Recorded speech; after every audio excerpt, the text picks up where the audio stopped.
Boa noite, meus herdeiros. Falei pra vocês que ia mostrar se a fogueira ia pegar ou não. Ó o vaqueiro. Show! O vaqueiro tá aqui, tomando uma devagarzinho. Com o milho assadinho. E agora eu vou mostrar a vocês a fogueira, se ela pegou ou não. Lógico que ela pegou, né? Porque o vaqueiro tira onda. Aí, ó. Nossa fogueira aí, ó. Tá vendo, meu povo? Nossa fogueirinha. Aqui, ó. Eita, que quinturinha boa. Porque ali dentro de casa tá só a graça de frio. Até de meia a vaqueira tá, ó. Tá frio, ó, o vaqueiro vindo. Tá show, pai. Aí, vaqueiro, tá ruim, tá?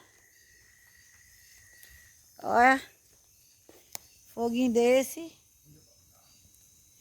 Pra esquentar.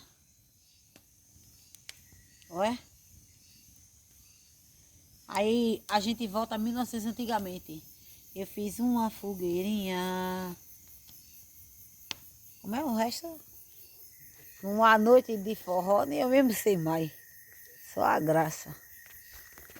É isso aí, meu povo. Disse a vocês que ia mostrar que a fogueira pegou, tá ali atrás, ó. A do São João tá ali inteirinha.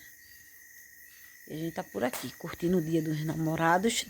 Resumindo, né? Quer dizer, dos namoridos, né? O milhinho tá ali, ó.